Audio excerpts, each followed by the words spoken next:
I hope that you're all here for the presentation about faculty promotion. And Andrea, SAC probably has a similar policy to this. And so I'll go ahead and begin. And just to let you know, when I started about 5 or so years ago as a full-time faculty, there was not a training or a presentation on faculty promotion. And it was kind of like one of those things where, what are you supposed to do? So there was just a lack of clarity. And so I wanted to do this presentation because I figured there's bound to be some new full-time faculty or full-time faculty that have not yet applied for promotion that should and should consider it. And I know that we all are in the positions we're in because for us, it's all about students first and, our concern and care for our students. But at the same time, I think it's important, before you care for others, we have to take care of ourselves as well. And, we need to, make sure we're taking care of ourselves financially, et cetera. And so promotion is two things. One is it's an opportunity for you to increase your earnings potential. And two, it's an opportunity for, I think, the prestige, and just my opinion, because, for me, for a long time, I've always wanted to have that title of, at least right now, assistant professor. I really, just for me, it took a while to get there. And so I hope that you all listening have a chance to pursue that. So any questions before we start? Anything? No? Well, please don't hesitate to stop me. So this is the brand new Palo Alto College faculty promotion procedure. We've updated it and it aligns perfectly to the district policy that they have about faculty promotion. And so I'm going to cover this in just a bit, just some of the parts of that. But I think before we start anything, an important thing to remember is, I hate to say it's, money is a motivating factor, but just to let you know, if you see when full-time faculty begin, there is the particular minimums, obviously the maximums. I'll focus on the minimums. And you can see that for every additional 12 hours of courses, you can make, usually it's about $1,200 more. So for every 12 classes you're taking, it's, 12 hours, which is basically 4 classes. It's an additional $1,200 that you can make.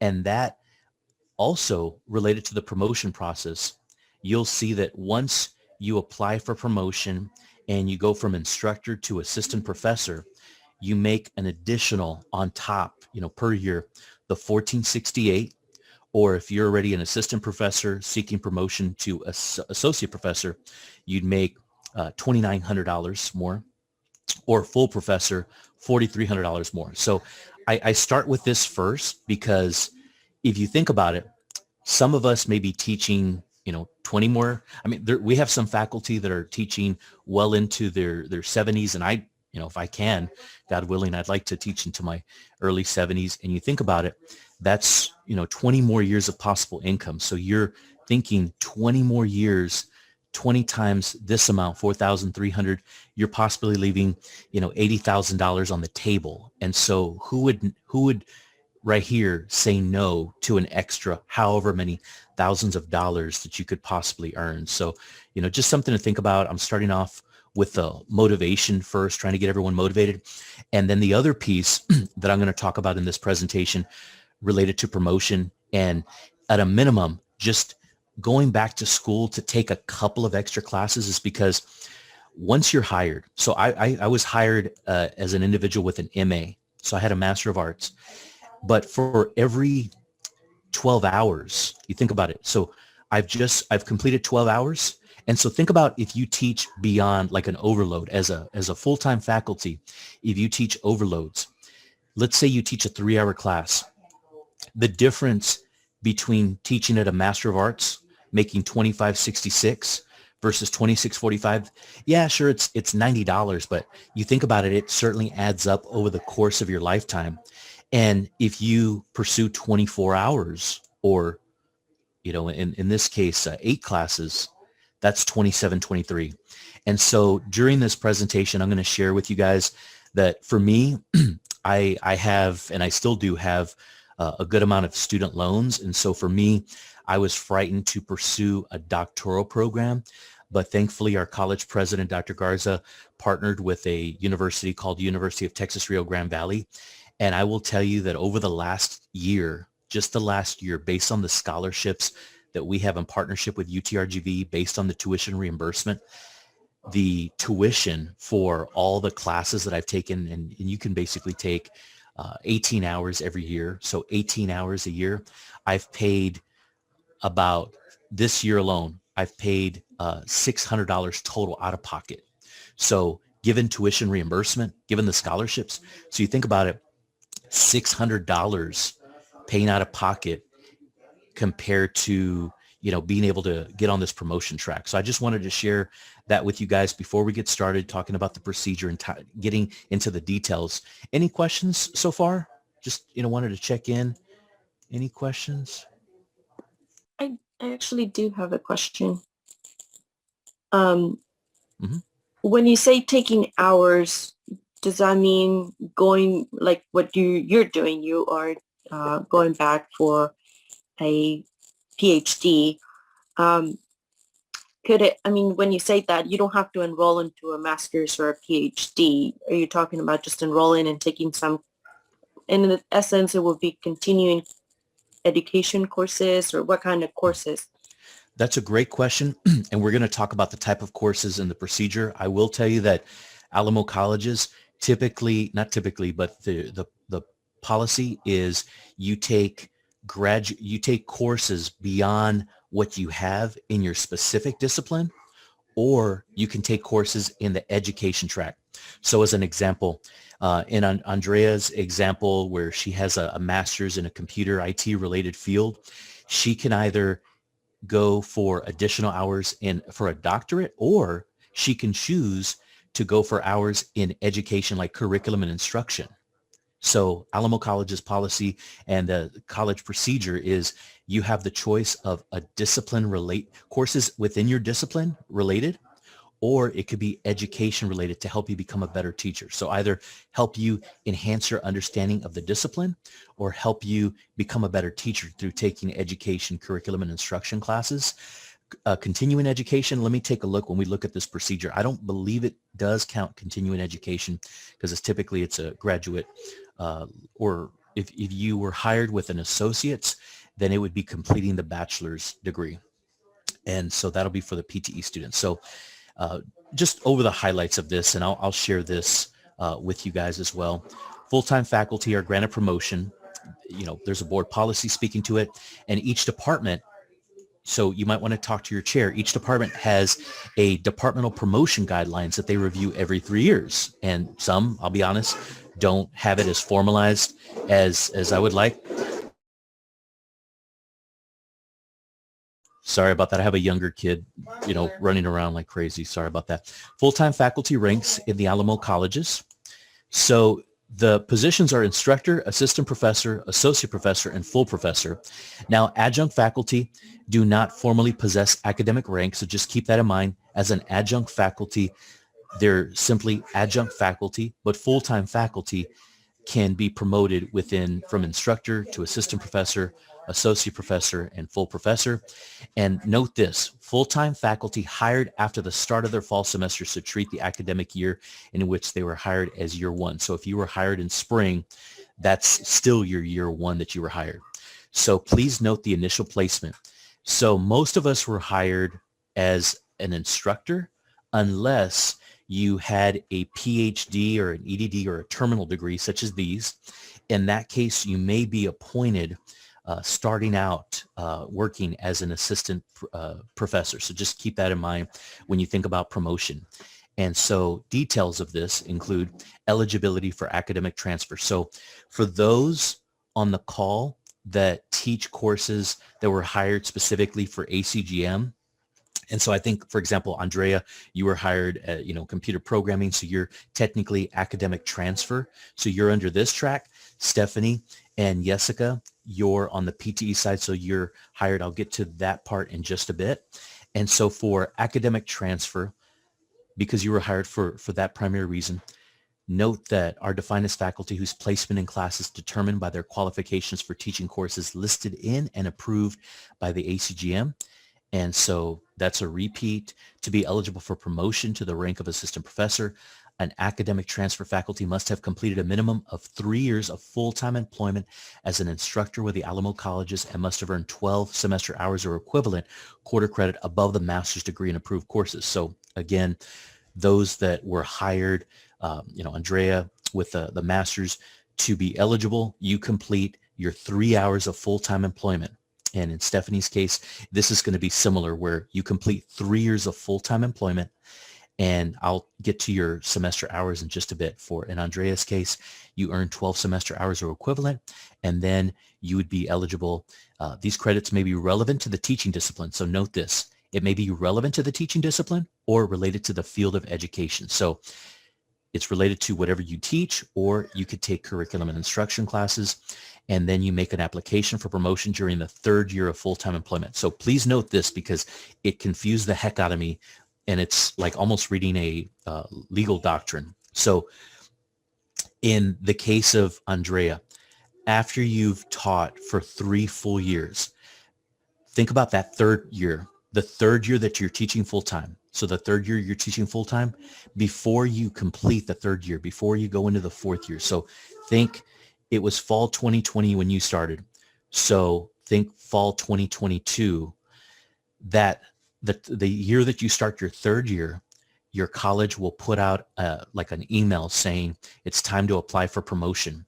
When that happens, you apply then, even though you have not completed your 3rd year, you're starting the application. So in Stephanie's case, you'll think of whenever Stephanie, how many full years have you been with Palo Alto? Can I ask? Is it 3 full? No, not quite. It's about 2 full 2 years. So then next year, so you're completing your 2 full years now. So next year, you would complete your, So next year you would complete your promotion. And that way, when you begin year 4, when you're about to, because you'll technically have completed 3 years after next year, then you apply for promotion. So just a heads up about that, because I missed out on 1 year. So, every year counts. And so I'm not going to talk about, so again, the process that's to assistant professor, and then for associate professor.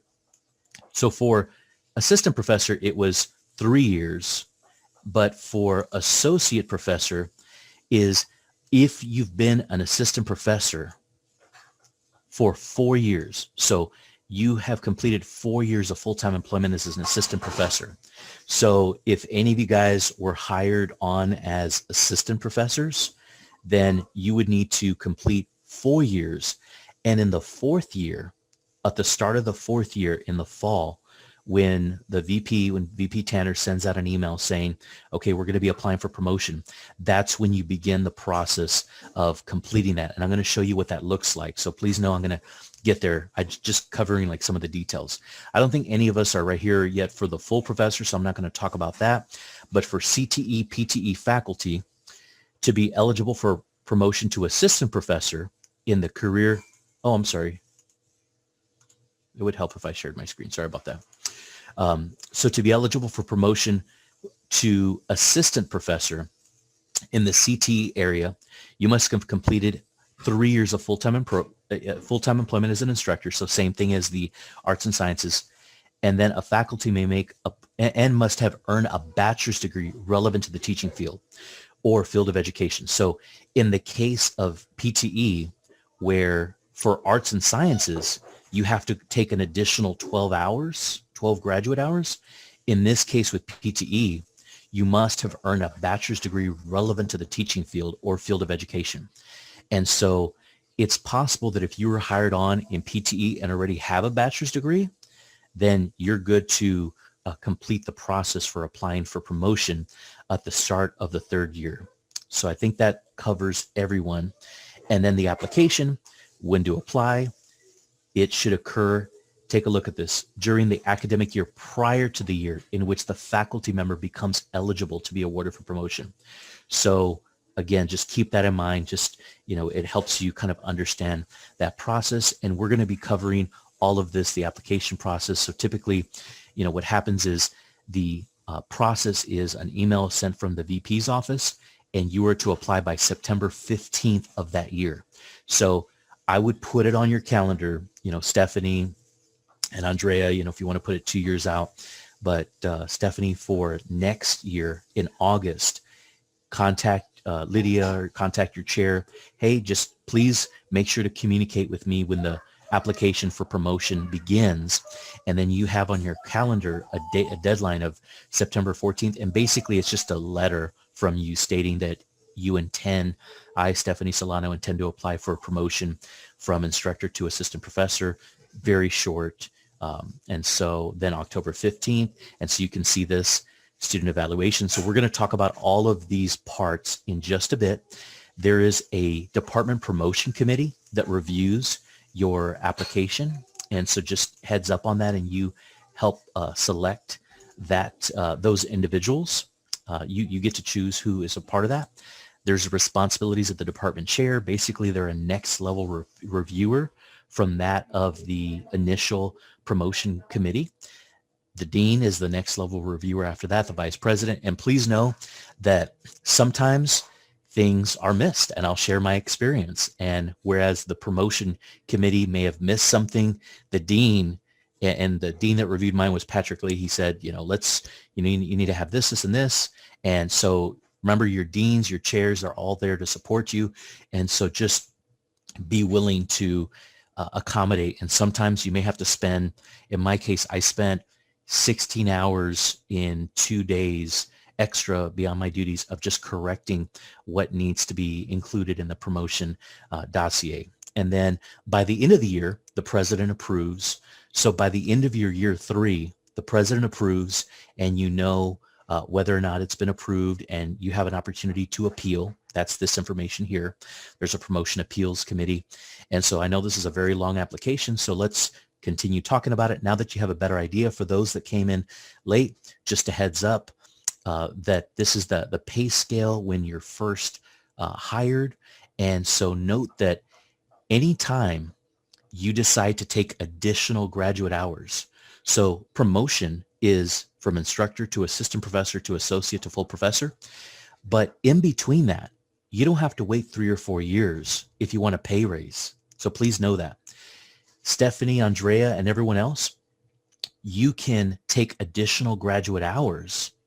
And by taking those additional graduate hours, before your promotion even begins, you can, like right now, I completed the 12, and by the end of May, I'm going to have completed 24 hours. So that way I get an additional, $1,100, $1,200. And so just keep that in mind, that if you take additional graduate hours, and they can be in education as well, that means you get an additional increase in pay. So just a heads up about that. And the same thing applies if you're an adjunct faculty, that, the more classes you take beyond what you were hired for, the more pay you get. So let's take a look at the promotion dossier. Any questions about what we've discussed so far before we look at the promotion dossier? No? Awesome. So you turn, let me check the chat real quick. Okay, cool. And please, stop me. It's early, it's Friday. I'm excited that we survived this week, and I already have spring break in my mind. So if you see me smiling too much, I'm already thinking about spring break. Apologies. All right. So let's take a look at this dossier, and you have an introduction, which goes over the guidelines, and we're covering that. Documentation checklist, which is this, promotion recommendation letters and memos. And basically, the easiest way to do this is create a folder. And I'm going to show you how I had mine. You create a folder for all of this. And then you have subfolders for each of the 1.11, I.1.2, So basically you have subfolders for each of these.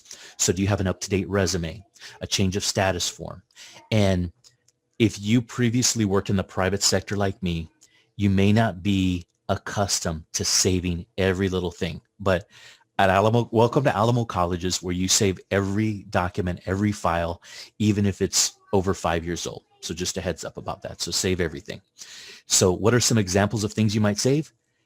Your employment contract. I did not save my employment contract, so I had to email HR and get a copy of that.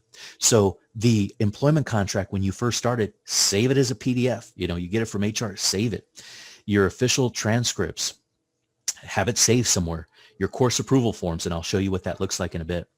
The letter of notification to the chair. So basically when you email your intent to apply for promotion, you even save that as a PDF. Every one of your classroom observations, save your classroom observations. Your faculty 180. And if we change to a different evaluation system, you'll save those. So just heads up. And typically, Andrea, this is your college will have a specific, will have a specific one, but please know that these are really related. So to the other colleges. So likelihood is on here. You'll see, I would say 85 to 90%, if not 100, if not more, from one college to the next, because when updating the promotion, although this is not uniform across, it's very similar. So just a heads up. Your peer reviews. So save your peer reviews for your faculty 180, and I'll show you what mine looks like. Annual performance evaluations, and then of course, documentation. We're not going to, that's for only those in their 6th year or later. So we're worrying about this one right here. So sorry, let me cough real quick. So each of these breaks down, and then part 2, teaching competence. And typically you'll submit this for your faculty 180, sample syllabi, assignments, final exams, summaries, analyses of student survey results. So when you get those emails at the end of the semester of your student evaluations, please save those. And so you just save it as a PDF, and I'll show you that in just a bit.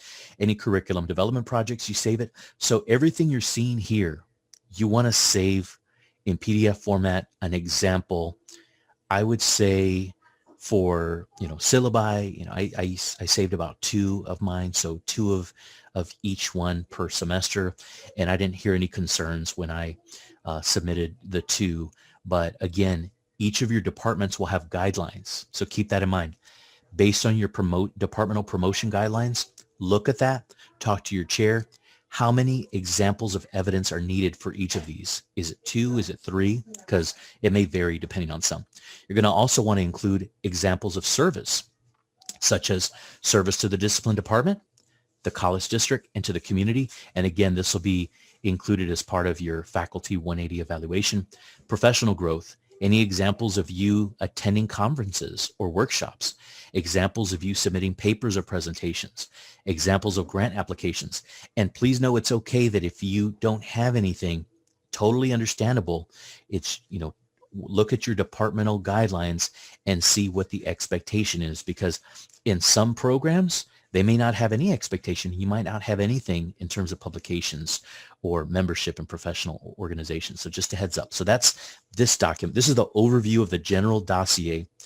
And then what the actual checklist looks like is this. So you're going to submit your name, date of first year, annually renewable position, date of last promotion in Alamo College's district, and you just check off, did I do this, this? You're just checking off that you have each of these completed and checking off. And so let's go to the actual, my example. And can you see when I switch screens from the checklist and when I switch to my own personal promotion dossier, are you able to see the folder right here? Yes, we can see it. Awesome. Thank you. So basically I created a folder, and again, I copied and pasted. I emailed my department chair. Do you have the departmental guidelines for promotion that you could send me? And I just attach it in this folder. So notice I have a folder for each one, right? Folder for each one. And then I'm inputting each one. So promotion dossier, promotion documentation right here. So I put the checklist. So this was the checklist that I personally checked off for myself. This is the PDF, my name when I applied for promotion, that I have yes, all of these, and then date by which faculty 180 portfolio will be submitted for 1920. It'll be done by this date. And then I didn't have to do this part because it's for those in their 6th year later, signed and dated. And then let's go back here. Documentation for first year. So this is where there's a lot of different things to do. So again, you have folders and then you have subfolders. And for the subfolders, you have your up-to-date resume. And so keep in mind, a resume, and please do not get overwhelmed when you see this.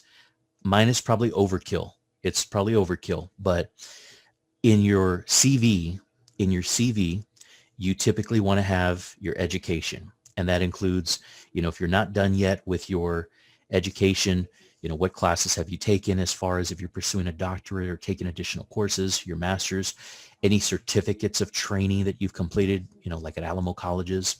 It includes any awards, honors, nominations that you've received, your academic experience. For example, you'll put, in my case, speech instructor when I started, present, and then bullet point. It could be basic stuff like collaborated with speech faculty to do this, teach honors public speaking students, participated in NSOs, and basically what you do on an everyday basis teaching wise. And then it includes things such as grant, and I included my grant involvement on here. Every committee that I've been a part of since I started full time included that, and then any academic presentations and trainings, like every title and date of those, any organizational memberships. And so just, keep that in mind. But, typically for those that I've seen, they're about 3-4 pages long, and not to worry if that's in your case, yours as far as building that. And then course approval forms. This is a big deal because in Andrea's case, if she seeks promotion because as an ACGM faculty versus WECM, she will take 12 additional hours. So if you are teaching in the core curriculum courses, COSC courses, for example, then you would take the 12 additional hours, and you need to fill out a form. Before you take it, you have to get approval from your department chair. And what it looks like, and I'm sorry, let me see if I can find it. Where is it? I think this is it. Yeah, here it is. Faculty course approval form. So it has your name, banner ID, your course name, catalog description of the course that you're going to take as part of the 12 hours. And then is it discipline related? I put no. And then, well, what's the justification for me taking this course for instructional improvement? Over half the courses I teach are in an online format. Online courses historically have had a lower PGR rate than face-to-face.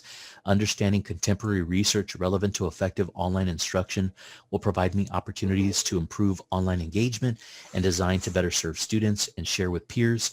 And the name of this course was the Theories and Practices of Online Learning. That was that course. And so I signed it. I got my chairperson to sign it, date it, and then you identify as part of the 12-hour promotion process. So for those in the ACGM side, what are the 12 hours that they anticipate that they'll take? And so I listed them there. And so I need to do one of these for every one of these courses listed here. And as long as I get it signed, basically I save this. And so one thing that some folks forget to do with promotion is they forget that they need to do not only fill out a course approval form, but save it. And that way they can submit this, because one of the things that I was lacking was, do you have a course approval form for every single course? Is it showing? And so just make sure to follow that. And that's for every single one of the courses that I took within the sequence. So just a heads up about that. All right, cool. And then, yeah. Joseph, Yes. quick question. Where do you find those forms at? You can get them from your departmental chair or your admin. Your admin will send you a blank course approval form. And so you'll have, for example, if you decide to pursue, a master's or, additional education, you would talk to your chair, just have a conversation with them. I plan to take these additional hours as part of promotion, or just, and this is, you fill out these course approval forms for two things. One is if you're applying for the promotion process, like we're explaining, or two, I had mentioned earlier that, where is it? If you are, where is it? Applying for within 1 year to the next, if you're going from an MA to an MA12 or an MA24, you still need to provide these you still need to submit these course approval forms, so that way you get a raise from 1 year to the next. So even though I got promotion about a year and a half ago, maybe 2 years ago now, I'm pursuing additional hours, and because I want that increase in pay, I am filling out the course approval forms.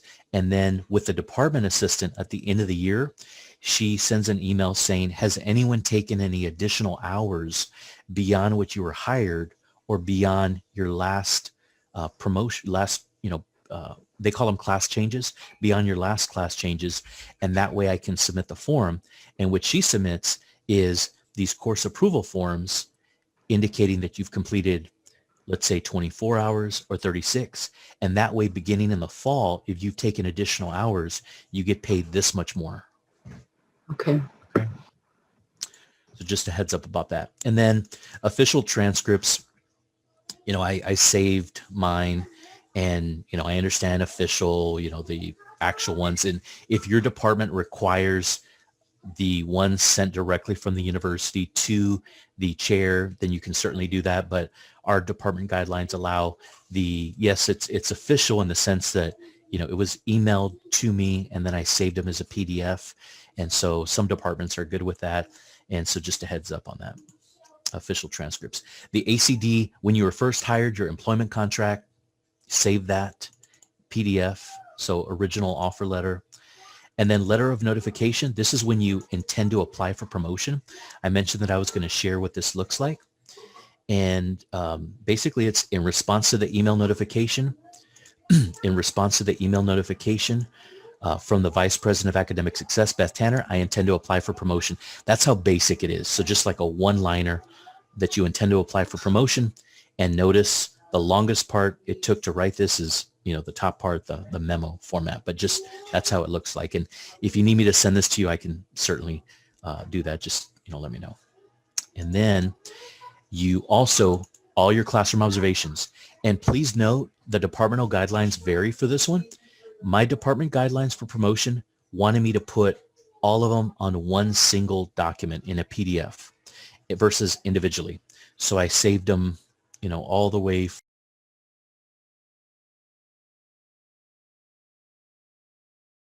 from,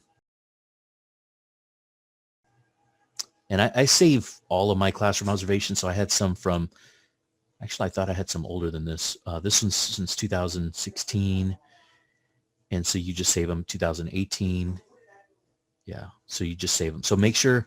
And if you don't have a classroom observation every year, remember when you're a new full-time faculty, or even if you've been here for 2 years, you want to ask for a classroom observation because, sometimes the chairs are overwhelmed. Sometimes, other things going on, distracted, but please make sure that you ask for a classroom observation every year, because there have been some individuals that they didn't have a classroom observation. And then it's just, questions from the VP. Well, why not? It needs to include it. So just a heads up, because the departmental guidelines may require you to have one every year. And then the faculty 180 self-evaluation. So the next part is, did you do a self-evaluation? And so all I did for each of these 4 is when you go into faculty 180, you notice how you can save as a PDF all of your self-evals, and it looks like this. So it's not going to be the full, it's 27 pages, but it's in this format, and each one for every year. Okay. So you're just saving that. And then your peer reviews. Whenever you do the peer reviews for your faculty promotion process, typically 3 peers will review your evaluation. So you go into faculty 180, and when you try to print it out, it looks like it has the, peer review. It has, here's how people rated me. It doesn't have their names. It has some different unique code to identify who it was. And it's just, saving them as a PDF.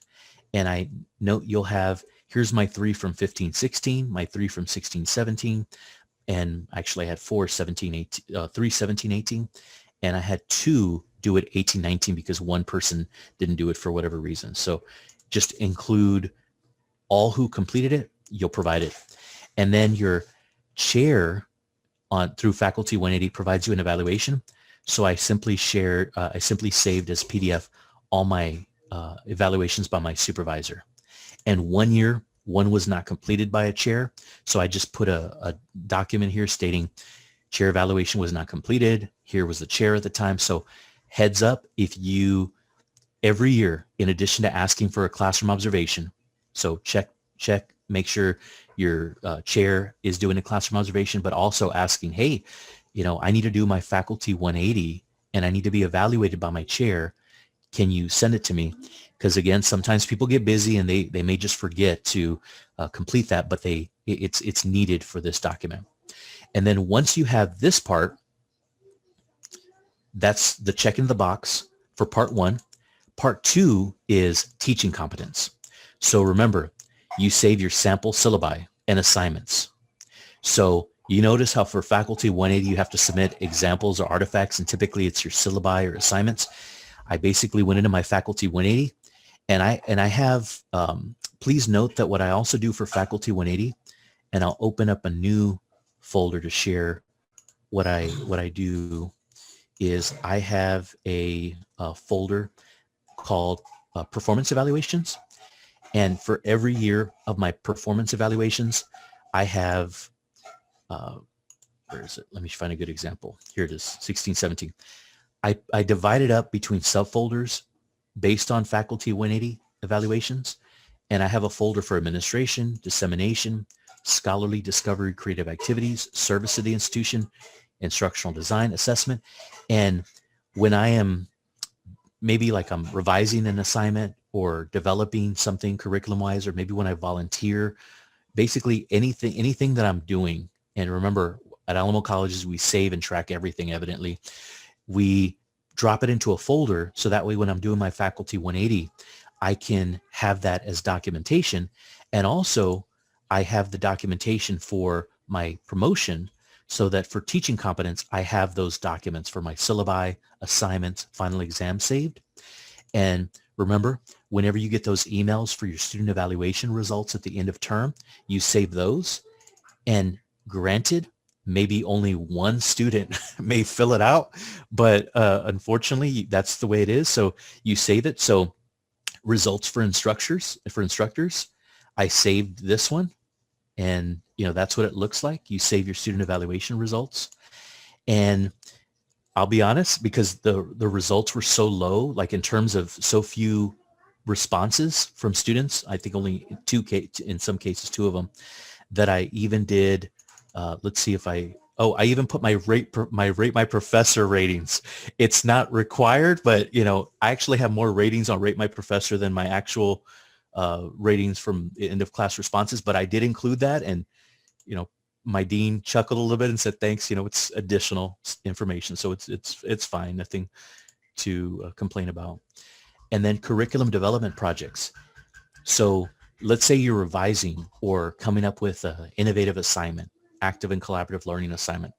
I just save those. And so each one of these PDFs are my assignments. I copy to a Word document. I explain the assignment, and that's all these are. Just explaining, identifying your assignment, including rubrics for your assignments. That showcases the innovation of your curriculum development projects. And the same thing, I was confused at first by curriculum development projects, instructional improvement. Instruction, typically what you're doing as a teacher. Curriculum development, typically if you collaborate with other peers in developing curriculum, such as in Stephanie's case, if you're revising courses or revising the entire degree or certificate, that would be included. So that's the big difference that they stated for that. Any questions so far? I have a question. I'm sorry, I came in late, so if you addressed this. Oh, you're good. Yes, I'm fortunate to even be here, so praise God for that. I'm an adjunct, and I have been for several years. So some of the components you're mentioning are awesome, but I don't have, as far as I know, I may have it and not know about it, but like the 180 or the 360 piece or whatever application you're talking about, I haven't seen that on my page. And again, I may have it. I just, I'll pause there. Adjunct faculty are not required to do Faculty 180. And so your college may have a different evaluation for adjunct faculty. For us at Palo Alto College, I'll tell you, we don't even do, at Palo Alto College, we don't have yearly evaluations of faculty other than classroom observations. So there's no other form of evaluation for adjunct faculty. But if you so desired, you're certainly welcome to ask your chair, hey, I'd like just some form of evaluation. How am I doing? And for example, for chairs, in my case, there's not a formal chair evaluation process. So I asked my chair, I want an evaluation. And so I found one online. I found something online and I said, here, I would like you to evaluate me if you could. Here's some criteria. Can you please evaluate me based on this? And they'll either agree or not. And so just a heads up, you might want to reach out to your chair and just, if you want an evaluation, but keep in mind, it's not required for adjuncts to have an evaluation other than the classroom observation. Understood. And I did ask for several years, the first 4 or 5 years, because my background is an HR hat, but in corporate, not in academia, right? So, I know, having seen that it's really useful, and just from an improvement opportunity, so this is really insightful. You said you would share some of the templates, like when Absolutely. You said, here's how you do your own self-evaluation, which I loved. Also, I do a lot of self-analysis and reflection. Okay, awesome. Thank you, sir. And I'm just putting on the chat, please email me for any specific documents. Okay. And that way I can send it your way. For this criteria of teaching competence, instructional innovation, so I completed the applying the QM rubric. So save that. So if you guys decide to participate in that, save your certificates, any other awards or unofficial commendations, things like that, or advising. So anytime that this is tedious, I know, but they want any type of advising activities you've engaged in. So anytime I advise a student, I'll save my sent items, and you could save your emails. So as an example, I'll drop my sent items, like a sent item email to here, and it looks like, basically it saves as an email, and you could save this as a PDF. And so in this case, another faculty was thanking me for participating in a mentoring program. So save emails as well. That way it, can serve as documentation of you being on advising committees and things like that. So heads up on that. And then service, any service to the department. So when you do service to the department, to the college, or to the community, whether it's volunteer service, maybe you're on a district committee, whether you're on a college committee, you save those. And the level of, like, for example, I just saved my PDF my CV, and my CV was my documentation of that. Any emails that I may have received of me being on committees, you know how you get meeting invites to be a part of certain meetings? I saved those as well. And that way I was able to have the documentation for each of these. And then professional growth, any conference or workshop presentations, I saved my Alamo Talent transcript. Conference and workshop papers, any presentations that I did, any grant applications that I worked on, I'd save those documents. Memberships in organizations, like if I got a card from like TCCTA, like a membership card, or TACHE, or any organizations, you save those. Publications was blank. Certifications was, the applying the QM rubrics, my CALE certificate, technologies of participation, but any certifications, and these can include Alamo College's certifications, and they can include professional certifications. Like let's say you have a PMP certification, and then I just put a bunch of other random awards and honors that I felt that I wanted to include in here, just because. Recommendation letters, you have a recommendation from the chair and yes, the VP. So in essence, you include and you'll ask for this. And so notice that this is from the dean right here. Yeah, the dean, I'm sorry, VP. So after you submit all the documents, the dean will write you a recommendation, and then you include that.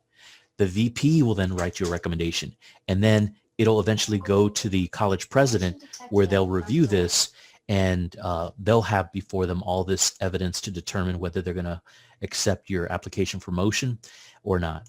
And so that's it as far as the application. Some colleges will want you to save it all, and if we're on campus, save it all to a hard drive, and then provide the hard drive to the dean, and then after he or she has completed it, send it to the VP on the hard drive, and then up the ladder. Or in some cases, some colleges may require like a G drive, Google Drive, and then submit the link for that. So it may vary. So check on the department guidelines for that. Are there any questions about this?